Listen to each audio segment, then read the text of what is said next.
Olá pessoal, tudo bem? Vamos começar a nossa aula número 7, a segunda parte do tema de espaços e subespaços. Esta aula é uma continuação do que vimos na aula passada. Então, vamos começar falando sobre subespaços novamente, outros conceitos muito importantes que ainda precisamos aprender. E, portanto, vamos seguir com o conceito de espaço, coluna e AX igual a B. Este é o grande objetivo do nosso curso: solucionar sistemas lineares AX igual a B, combinações lineares, que a partir de agora vamos associar a espaços vetoriais e, mais precisamente, ao subespaço vetorial, o espaço coluna. Por fim, teremos espaço nulo, um novo conceito que vamos aprender, e AX é igual a zero.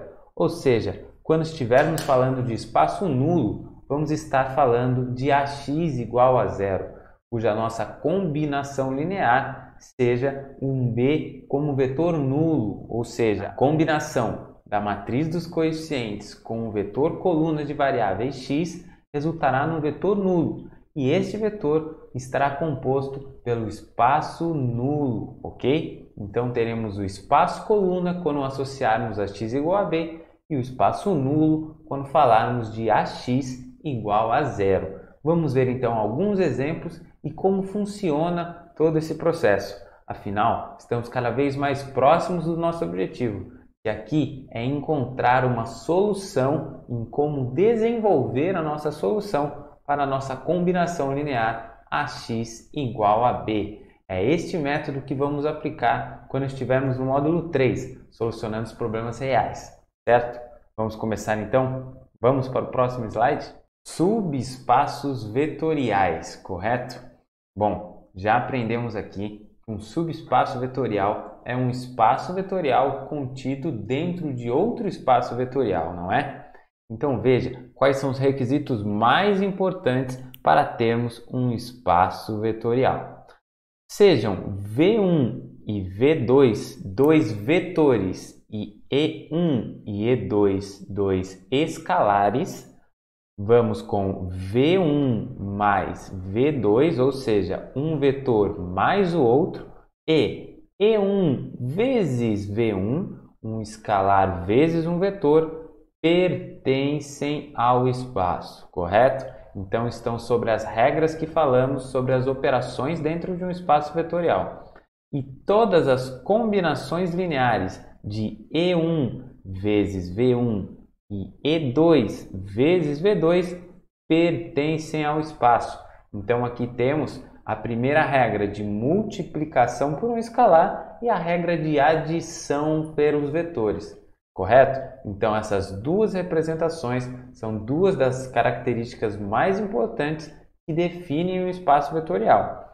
Seja também um plano através do vetor nulo 0, 0, 0 é um subespaço de R3. Então, espaço vetorial R3. Lembre-se que um subespaço, para que tenha válido suas regras de um espaço vetorial, deve passar pela origem. Então, um plano no espaço vetorial R3 que passa através da origem pode ser considerado, sim, um subespaço do espaço vetorial R3. Vamos ver aqui agora dois conceitos muito importantes de união e intersecção. Primeiro exemplo, considere dois subespaços, os subespaços P e L.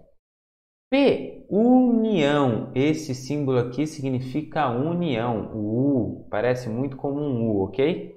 Não é um subespaço. Por que P união L não é um subespaço? Temos então dois subespaços, estamos dizendo que o conjunto de todos os vetores P união L, ou seja, todos os vetores contidos em P e todos os vetores contidos no subespaço L, não formam um subespaço vetorial. Primeiro, qual que é o conceito de união? Todos os vetores contidos em P ou em L ou em ambos. Então, temos aqui P ou L ou ambos. Então, será que todas as operações de multiplicação por um escalar e adição entre esses vetores estarão contidos ou em P ou em L? Bom, isso não é verdade. Se adicionarmos um vetor contido em P com um vetor contido no subespaço L, não estamos garantindo que este vetor ainda esteja contido dentro desses dois subespaços. Ele pode estar fora deste domínio. Isso porque estamos falando de dois subespaços vetoriais distintos. Então, não é possível garantirmos esta operação. Portanto, todo o conjunto de P união L não é um subespaço. No próximo slide, vamos fazer isso de forma gráfica e vai ficar um pouco mais claro para você. Mas o primeiro conceito que queremos dizer é exatamente esse. Vamos ver agora a questão de P intersecção L. Intersecção, o segundo termo. Veja que a representação é uma forma de um U invertido, ou o símbolo de união de cabeça para baixo. P intersecção L é um subespaço. Então, agora estamos querendo dizer que o subespaço gerado através de P intersecção L é um subespaço. Agora, por que ele é um subespaço? Veja que o conceito de intersecção nos diz todos os vetores contidos em ambos. Então, aqui estamos falando de um subespaço que é gerado apenas por vetores que estão contidos na intersecção desses dois subespaços. E aí sim, podemos garantir que todas as operações de soma vetorial e multiplicação por um escalar estarão contidas dentro desse subespaço. Então, ao contrário de P união L, P intersecção L forma sim um subespaço vetorial. Agora, vamos para o nosso próximo slide, onde faremos uma representação gráfica desses dois exemplos. E assim ficará um pouco mais fácil entendermos o que estamos dizendo. Vamos lá ver? Vejamos então um exemplo gráfico do que acabamos de dizer aqui. Seja então união de dois subespaços. Veja, P união L, correto? Temos então o plano P, representado pela cor azul, que é um plano que passa através dos eixos Y e Z, e o plano L, representado pela cor dourada, que passa através dos planos X e Y, certo? Então, vamos representar aqui da cor preta um vetor contido no plano P e na cor laranja um vetor contido no plano L. Temos, se fizermos a adição do vetor no plano P com o vetor no plano L, um vetor amarelo resultante que estará fora dos subespaços P e L. Olhe bem, este vetor resultante aqui em amarelo é um vetor que não está contido nem no plano P, nem no plano L, nem na intersecção, que é exatamente este ponto, este eixo, no caso o eixo Y, não está contido em nenhum desses três pontos. Ele está fora. E é por isso que dizemos que o P união L não gera um subespaço vetorial, pois aqui temos a prova que ele não está fechado sobre a operação de adição. Se fizermos uma operação de adição, teremos um vetor resultante fora dos dois domínios. Então, não podemos considerar que isto seja um subespaço vetorial. Vamos ver então um exemplo em 2D, uma outra representação. Temos aqui o mesmo plano P, composto pelos eixos Y e Z, e o plano L, pelos eixos X e Y, correto? Se fizermos a adição de um vetor contido no plano P com um vetor contido no plano L, vamos ter como resultante um vetor fora dos domínios desses dois planos. Então, não é contido nem no plano L, nem no plano P, correto? Ele está fora desse subespaço.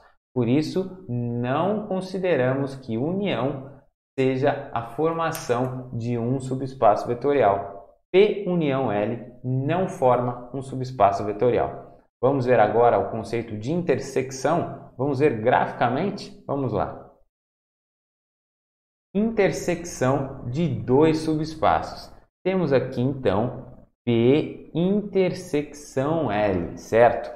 Então P intersecção L, vendo da mesma forma que acabamos de ter a representação, o nosso plano P é o plano azul e o plano L o plano em dourado, pelos eixos Y e Z e pelos eixos X e Y, certo? Veja então que a intersecção desses dois planos é composta por essa faixa vermelha neste ponto, ou seja, a intersecção que neste caso coincide com o eixo Y é apenas essa faixa vermelha. E temos aqui um vetor do plano P intersecção L, certo? Então este vetor podemos dizer que todas as combinações lineares de adição e multiplicação por um escalar estarão contidas dentro deste subespaço vetorial. Então, todas as combinações lineares de um vetor contido no subespaço P intersecção L estão dentro deste subespaço. Veja, se multiplicarmos por um escalar este vetor, ele estará sempre por esse plano, sempre nesse eixo aqui que estamos olhando.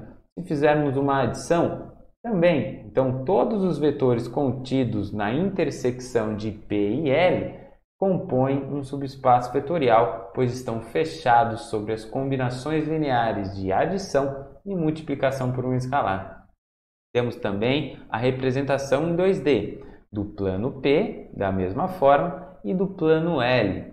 E aqui dissemos novamente, todas as combinações lineares de um vetor contido no subespaço P intersecção L estão dentro desse subespaço. Então, todas as operações e combinações estarão dentro desse subespaço representado aqui da cor vermelha. Não teremos um vetor resultante fora, por exemplo, como tínhamos no exemplo passado. Todos os vetores resultantes estarão dentro deste subespaço vetorial, correto?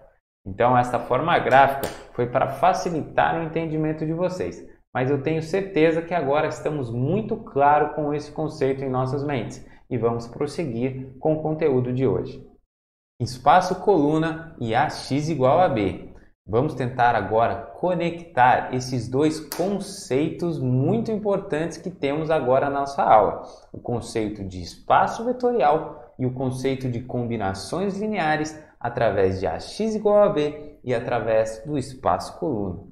Então, afinal, o que tem de incomum e importante para nós sabermos a conexão entre espaço-coluna e AX igual a B, o sistema linear que estamos como objetivo de resolver em nossa aula. É este o objetivo que temos no nosso curso.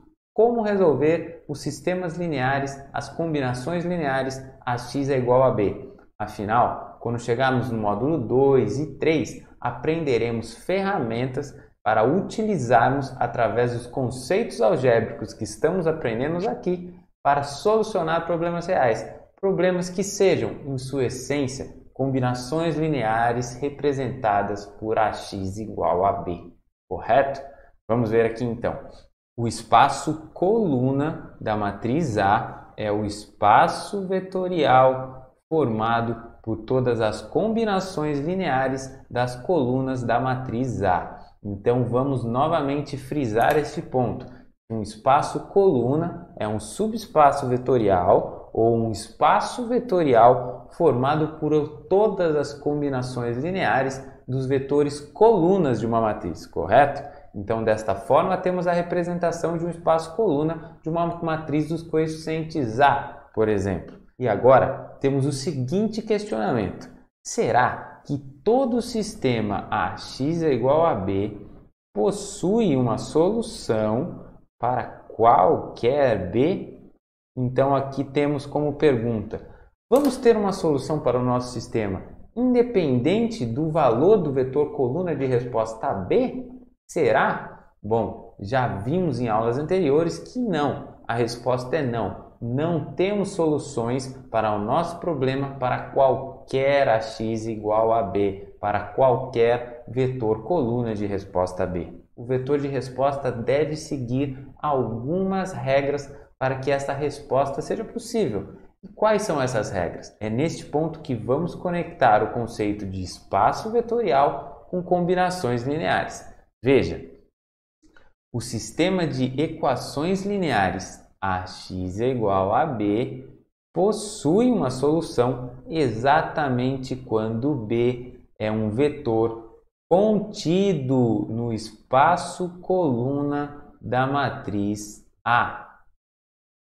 Então, quando B estiver contido dentro do espaço vetorial, o espaço coluna da matriz A, isto sim representa que B é uma resposta do nosso sistema linear. Então, se B está contido dentro do subespaço vetorial coluna, esse sistema possui uma solução e nada mais justo, já que ax é igual a B, são combinações lineares. O vetor coluna de resposta B é uma combinação linear das colunas da matriz dos coeficientes A.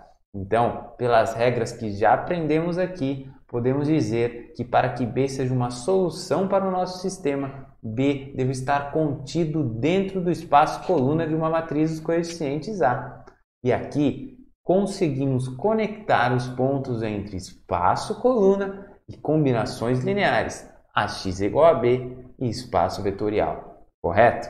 Então, é muito importante entendermos o espaço coluna de um sistema quando estivermos analisando ele. É desta forma que entenderemos melhor sobre como desenvolvermos uma solução. Veja então aqui um exemplo.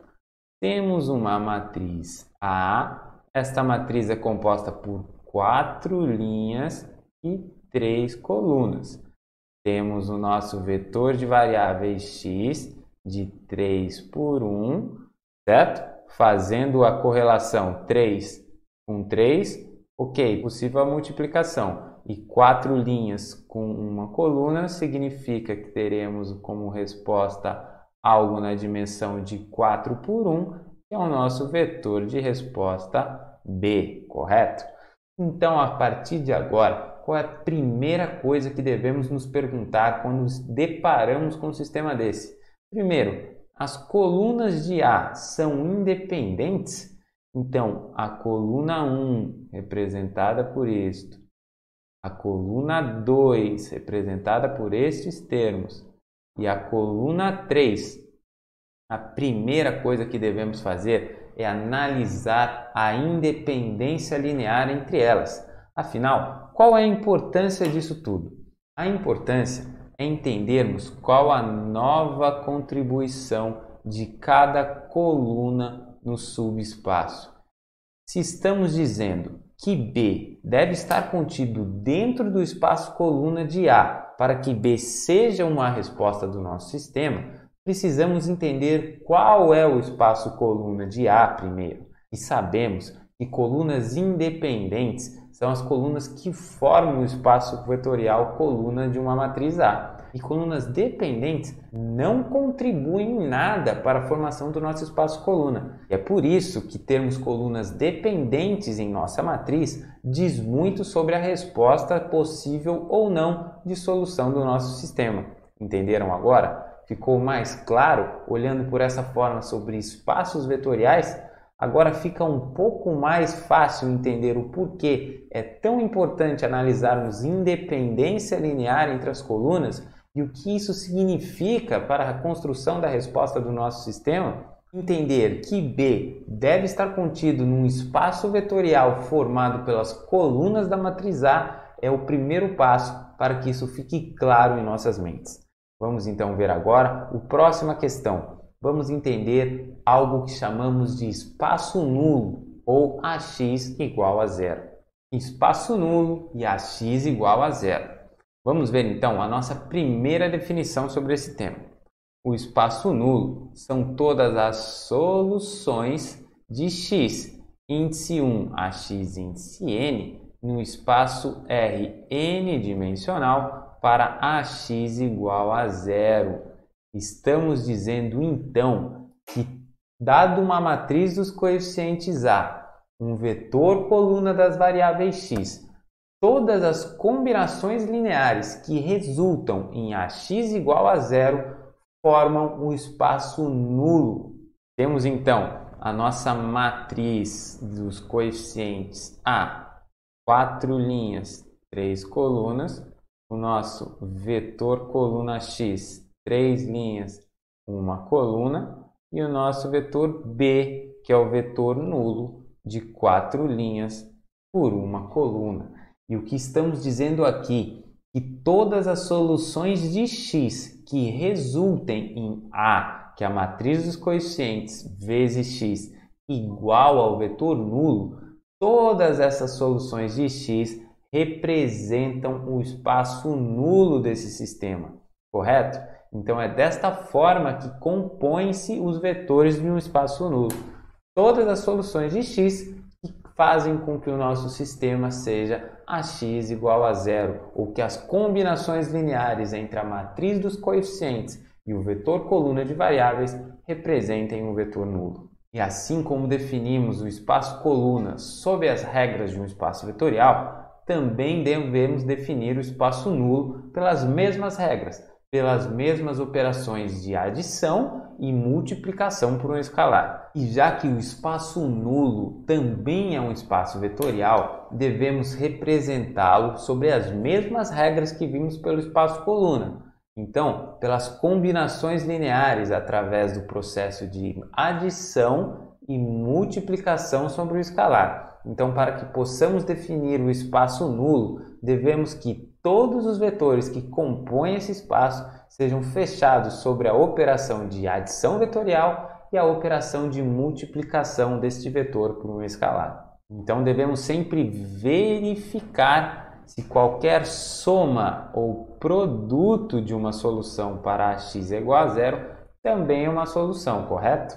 Vejamos aqui, seja V e W dois vetores, ou seja, duas soluções para o espaço nulo do nosso sistema, representados neste caso por x, então V é um vetor x e W também é um vetor na posição x, na posição do vetor coluna de variáveis. Ou seja, se AV é igual a zero e A vezes W também é igual a zero, temos esses dois vetores compondo o nosso espaço nulo, então a matriz dos coeficientes A vezes V mais W, ou seja, a soma vetorial desses dois vetores que compõem o espaço nulo, é igual a zero. Temos aqui a representação que nos garante, então, que esta seja um espaço fechado sobre a operação de adição vetorial. E assim, conferimos a primeira regra do nosso espaço vetorial. Agora, vamos verificar se ele está fechado também sobre a operação de multiplicação por um escalar. Seja, então, C um valor real, o nosso escalar. Então, a matriz dos coeficientes A vezes C vezes V, ou seja, agora C multiplica o nosso vetor que compõe o espaço nulo. Então, podemos representar da seguinte forma.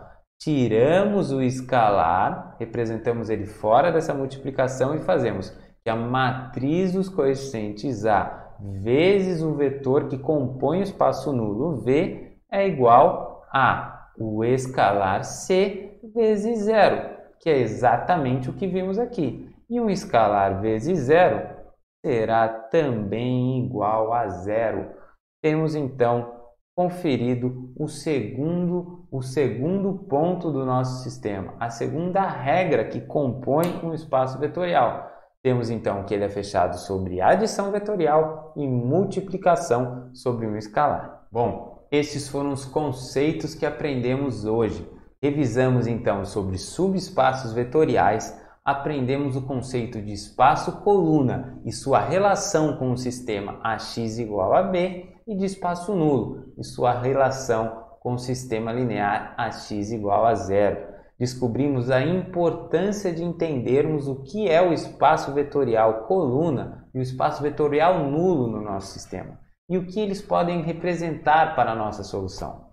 A partir de agora, teremos as próximas aulas voltadas para solucionar o sistema linear AX igual a B, que é o nosso grande objetivo nesse módulo 1, aprendermos as ferramentas algébricas para solucionar um sistema linear, para solucionar uma combinação linear. Estamos chegando quase lá, estamos quase no nosso objetivo. Então agora vamos para a nossa lousa, vamos fazer os exercícios que serão propostos para fixarmos melhor tudo o que aprendemos aqui e nos prepararmos para as aulas finais deste módulo. Vamos lá? Vamos para a nossa lousa? Vamos ver nossos exercícios? Bom, pessoal, vamos então fazer o nosso exercício da aula de hoje. Vamos ver. Dada a matriz A, determine, primeiro, a dimensão do espaço coluna desta matriz e, segundo, a dimensão do espaço nulo desta matriz, ok? Bom, sabemos que o espaço coluna de A é o espaço formado pelos vetores coluna da matriz A. Vamos chamar aqui do vetor A1, vetor A2 e o vetor A3, o vetor coluna. Então, o espaço coluna desta matriz é formado pelos vetores A1, A2 e A3, correto?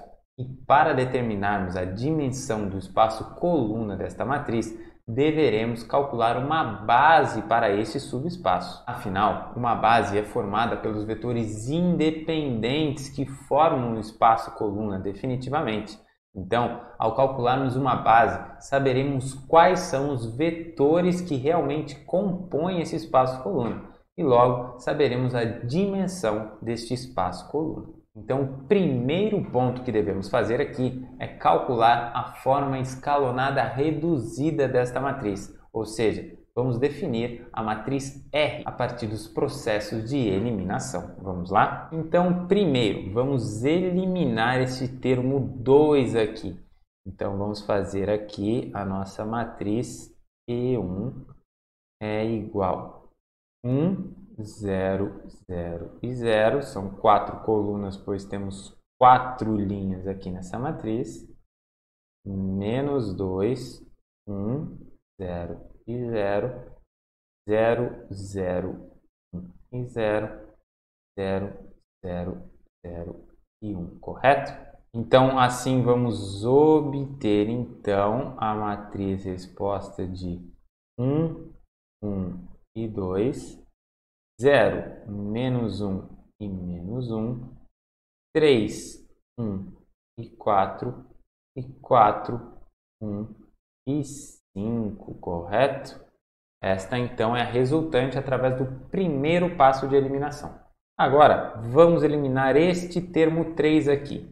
Vamos então fazer a nossa matriz E2 igual a 1, 0 e 0, 0, 1, 0 e 0, menos 3, 0, 1 e 0 e menos 4, 0, 0 e 1.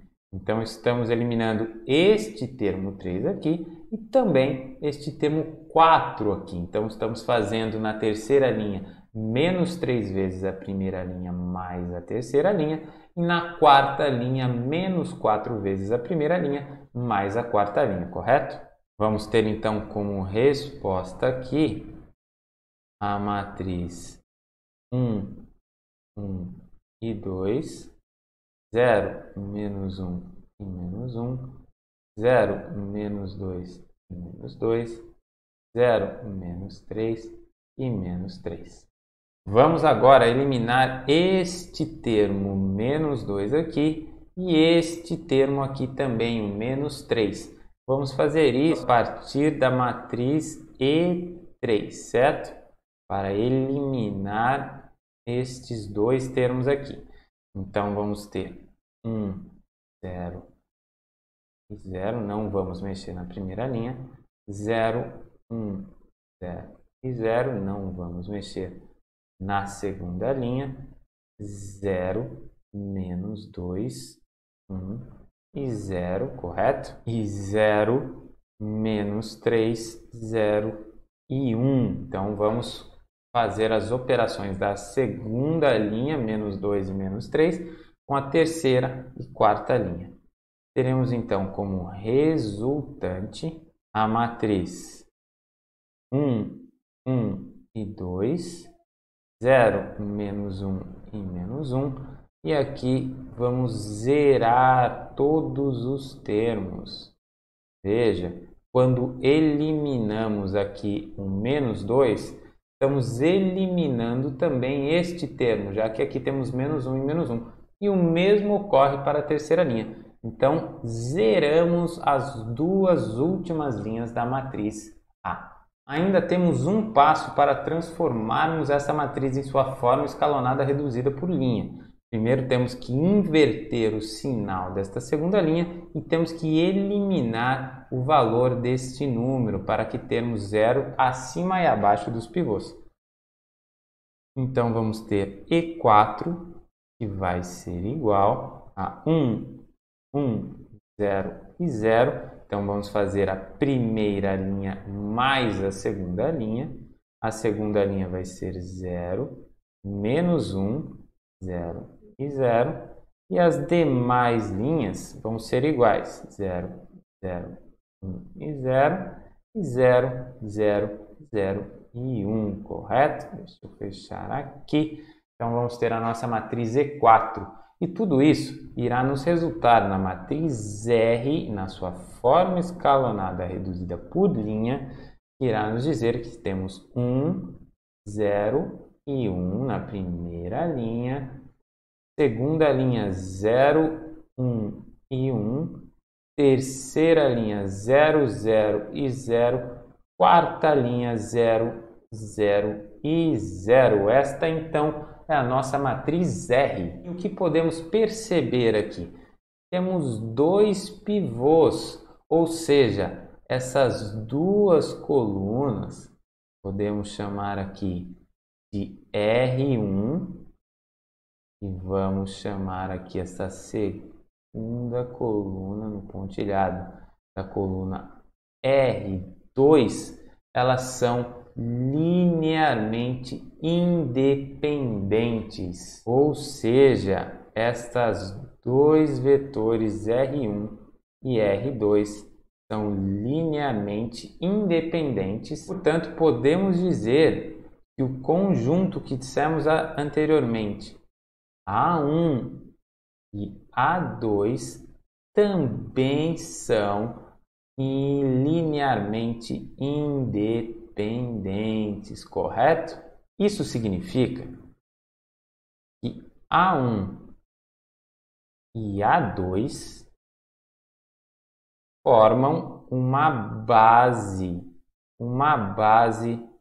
para o espaço coluna de A, e a dimensão do espaço coluna de A é igual ao número de vetores da base que temos para o nosso espaço coluna de A, que acabamos de calcular aqui.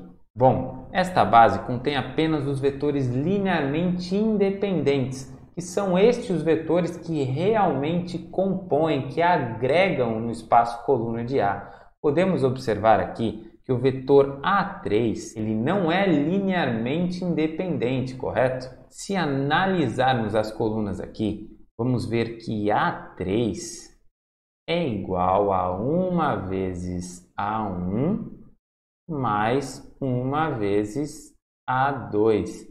Isto nem sempre será tão claro ao analisarmos a matriz A, mas podemos sempre definir isso a partir da matriz em sua forma escalonada reduzida e observar quais colunas possuem os pivôs unitários.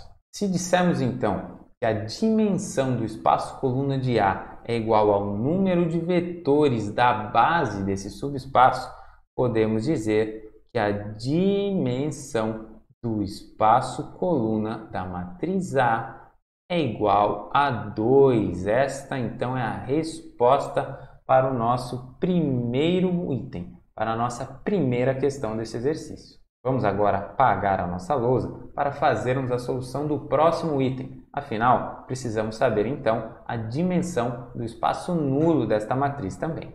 Bom, vamos analisar agora então a dimensão do espaço nulo.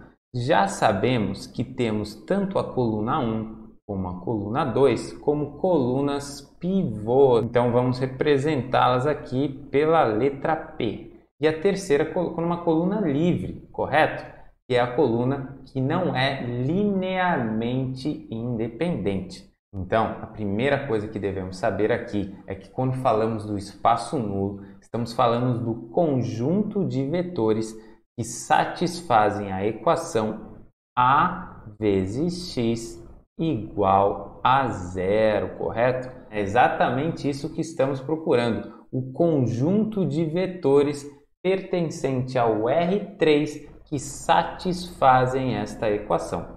Vamos então resolver esse sistema, correto? Temos que R vezes x1, x2, x3 é igual a 0, 0, 0 e 0, correto?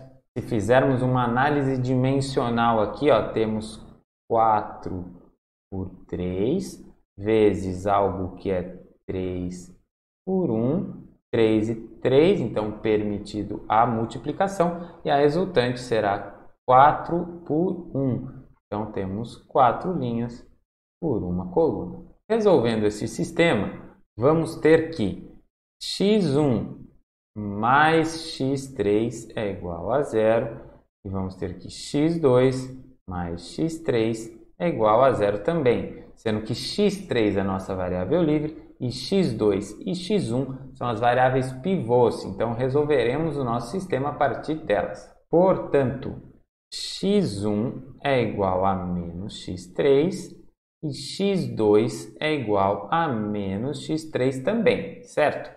Isto significa que o nosso vetor que satisfaz ao nosso sistema para o espaço nulo, x1, x2 e x3, é igual ao valor de x3 que multiplica... Bom, se é x3, o terceiro elemento tem que ser igual a 1, correto?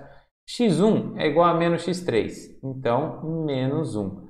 x2 é igual a menos x3 também, então é igual a menos 1 também. Então, este vetor aqui, vamos chamar ele de V1, é um vetor que satisfaz o nosso sistema para o espaço nulo. Então, novamente, como falamos que a dimensão de um subespaço é o número de vetores que formam uma base para esse subespaço, podemos dizer aqui, como temos apenas um único vetor formando a base para o espaço nulo, falamos que a dimensão do espaço nulo de A é igual a 1, correto?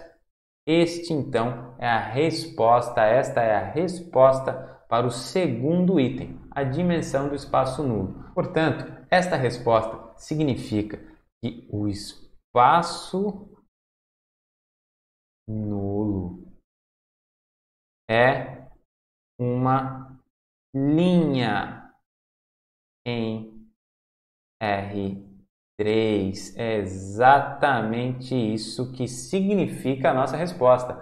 Afinal, é desta forma que eu quero que vocês busquem solucionar os problemas. E é por isso que aprendemos todos os conceitos na forma sequencial que foi apresentada aqui, para que você possa, ao analisar essa resposta, entender que o espaço nulo é uma linha através de R3, ok? Portanto, é desta forma que eu quero que vocês enxerguem as soluções dos problemas de álgebra linear. Viram? É simples podermos calcular as dimensões do espaço coluna e do espaço nulo. E lembrem-se sempre que as dimensões desse subespaço dizem também sobre a quantidade dos vetores independentes de cada um. E isso é muito importante. Dependência linear, combinações lineares, estes são os grandes temas que estamos aprendendo aqui.